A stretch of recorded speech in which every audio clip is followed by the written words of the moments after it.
Hi, I'm glad you can join me today. This time around, I would like to tackle the issue of names by most Africans. We are, by far, the only people who carry names, three, four names that are not from our culture. As Africans,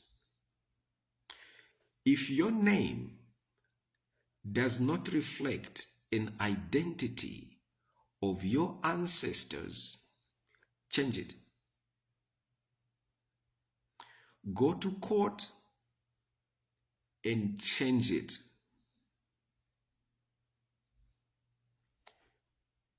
Respond only to the names that reflect the identity of who you were before the invaders, the person you were before the oppressors, the person who you were before the colonialists.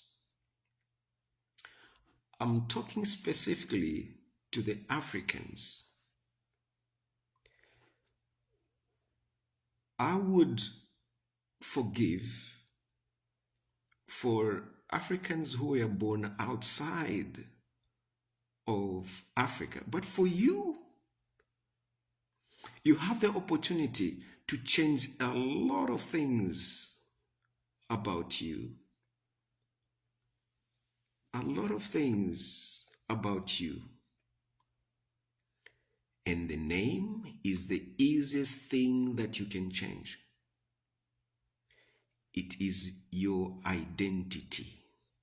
Now, some people might argue that what is it going to do with anything? It has everything to do with you. Some people say there is power in the name. What do you answer to?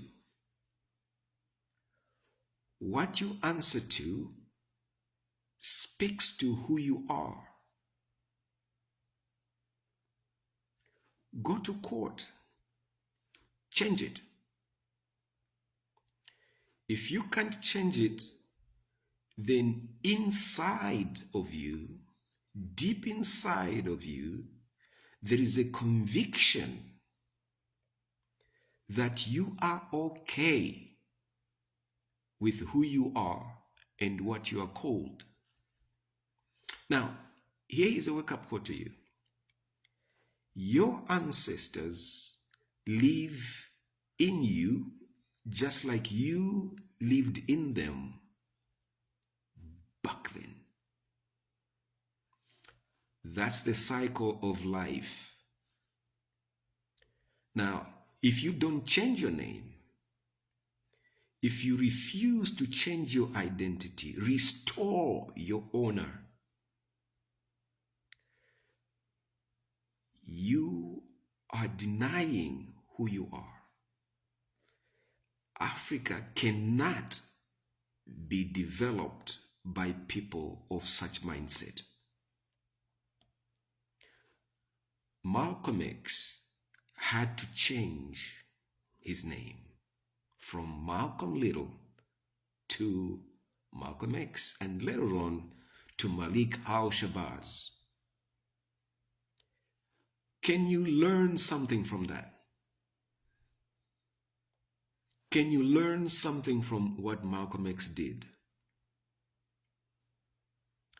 There is power in the name.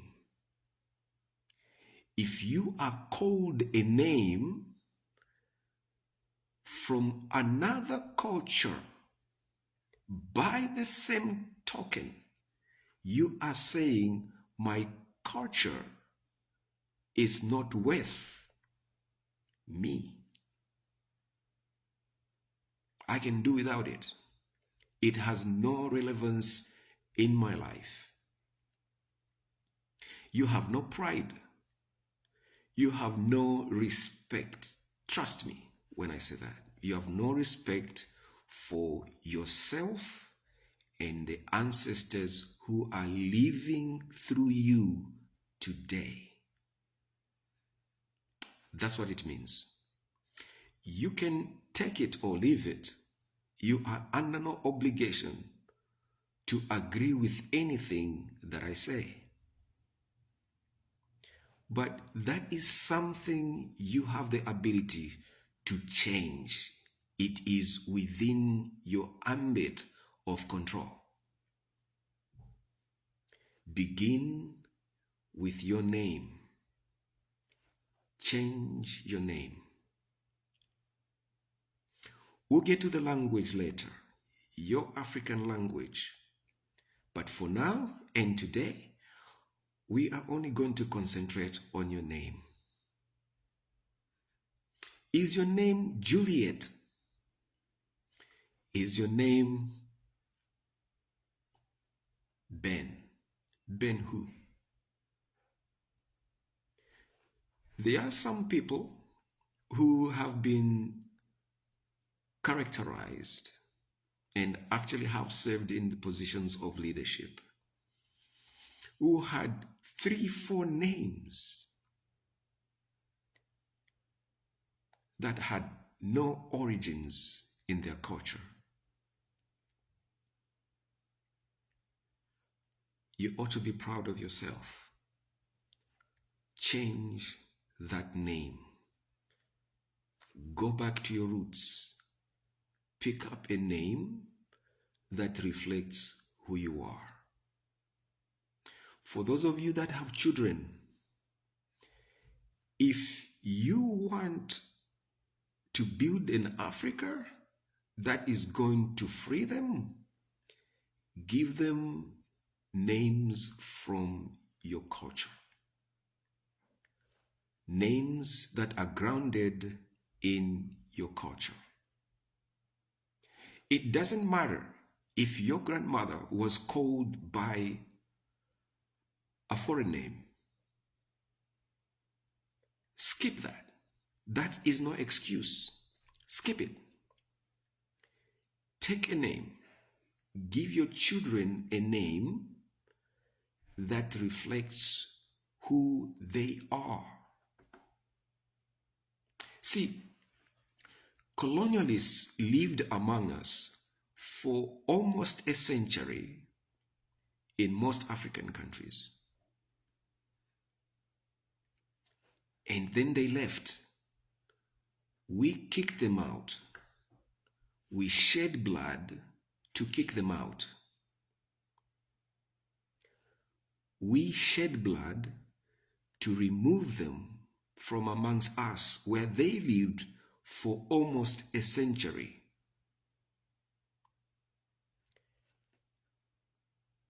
Very few of them, if they are there, took on our names. Why are you stuck with their names when you were in the majority?